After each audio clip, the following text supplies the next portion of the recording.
Hello everyone, welcome to math. I just kind of wanted to give you an overview now that you're new to the class, how to work around and get around within the course homepage so you're a little bit more familiar about how things work within our classroom.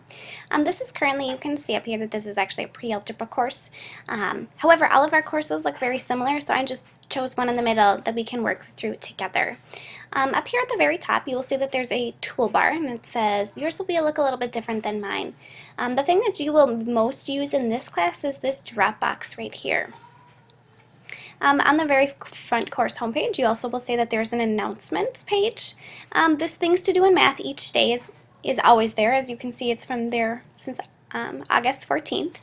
However, there are also things that I change time to time, so if it pops up, make sure you're reading that. This time, it actually says something about make sure that we're catching up with our assignments since we don't have school these next 2 days. After that, you can scroll down and you can see every week I will have this schedule posted here. I'm going to tell you everything that we do within the class. Usually, at least in my view, it's not this big. This must just be the browser that I'm currently using. If yours is this big, interesting, I did not know that. So every day it'll tell you what's going on, it'll tell you the date, what lesson we'll be talking about during class, if there's an assignment that you have to be doing, and then any other reminders. I also will have, after the class is finished, I will also have live links to where you can watch the recordings. You can click right there. That's just one spot to find it. And as you can see, then every other opportunity throughout the course is also there. Thursday and Friday of this particular week, we do not have any live lessons on Thursday, Friday. That's why nothing's showing up. After the recordings, I always will have a link to my office hours. It's an optional opportunity if you're interested in coming to get some extra help. Again, I have Monday office hours in the afternoon, Wednesdays in the morning, and typically I have them Thursday as well. After our calendar, you can see the What's New page. Usually that is like an announcement, or if I've submitted an assignment to the document sharing. Speaking of the document sharing up here on the right, sorry, you also probably will use that in addition to the Dropbox. That is a calendar and a syllabus if you're interested in any of those. So now that we've kind of looked through the main course homepage, you'll see that there's a variety of other tools on this left-hand navigation bar that can help you. I am logged in as a teacher, so some of the stuff that I have you will not have access to. You will not see on your course homepage, so it might look a little bit differently to you. There's just a lot of valuable information that you can look through in this in the course homepage checklist.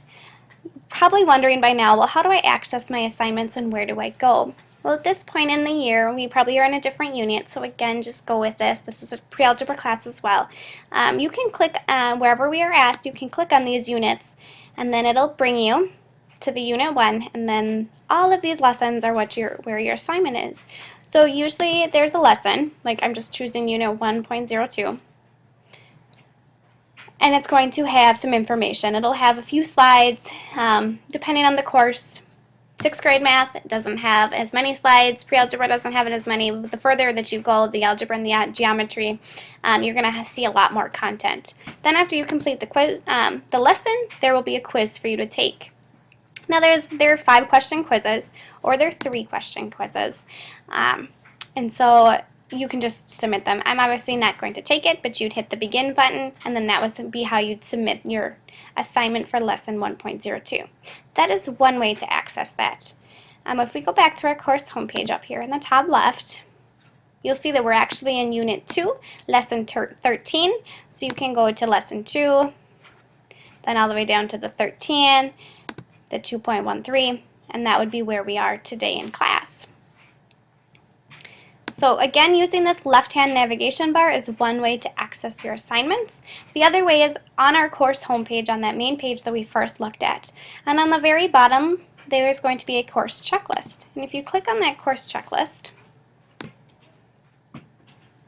slowly a new page will pop up. Perfect. And this will tell you all of the things that you need to do in order to complete the course. So this is just through the course homepage. So what is the information that you will see? What information do you need to know? And then again, the units. And then once you are, so like I said, we are on 2.13, so you can go all the way down to 2.13. and then you can go all the way over and you would say, okay, well today is the 13th, so I'm going to hit go, and that'll again take you right to that lesson. Now yours should actually show up with little check boxes, so when you're finished you can put a checkbox in there to show that yes, I've completed that assignment, I'm moving on to the next. So that's kind of how we do the main part of our assignments through the eCollege dashboard.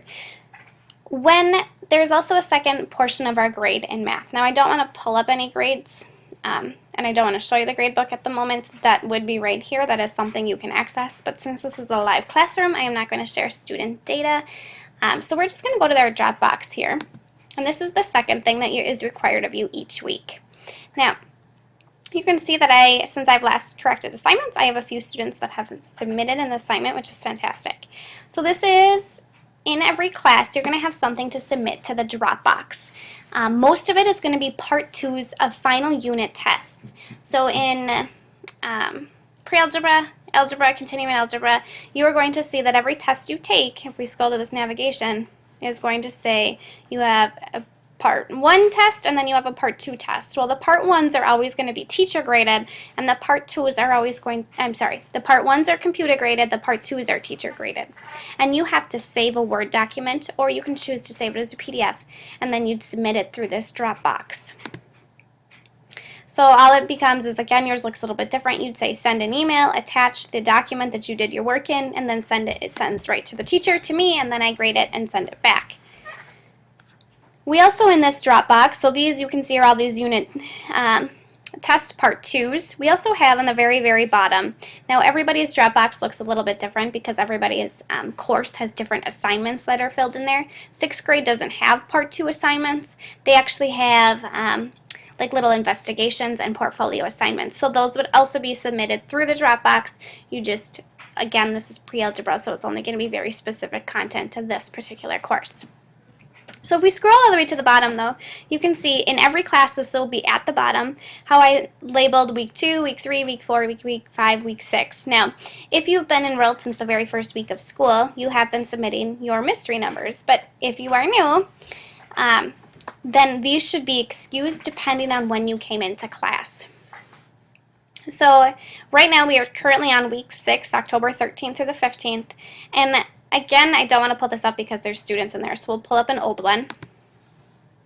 And then you would again send an email. Now, every Class Connect that you attend is a live classroom. I'm going to give 2 mystery numbers. Sometimes I'll say at the end of class, sorry, this time we only had 1, just give me the 1. But most of the time it's going to be 2. So depending on what class you're in, you're going to either have 6 or 8 mystery numbers by the end of the week. And you submit those to the Dropbox. And that's just my way of checking for attendance in order to make sure that you're either participating in the live Class Connect or you're watching the recording. Some teachers prefer to do assignments where they're actually giving out extra questions, maybe some work to do, and that's fine, but I just felt like between all the bookwork that you have and all the lessons that we go through and the quizzes and the tests, that I'd rather have you focus more on the content that we have instead of adding an additional assignment. But I still need to ensure that you are participating and getting your attendance points, so I just use mystery numbers. So what you actually have then is when you send me an email, you don't have to type your name in, it's already registered through your name, and then you can just type in however many numbers we have for that week, either 6 or 8. So maybe it's 1, 2, 3, 4, 5, 6, and then you hit send, and I will send your score back, and that'll be the extent of what a mystery number actually is. Other than that, I think that's the main overview of how we participate within our classroom. If you have any questions, feel free to K-mail me or call me, and I will respond to you as quickly as I can. I can't wait to meet you in class, and I look forward to getting to know you better.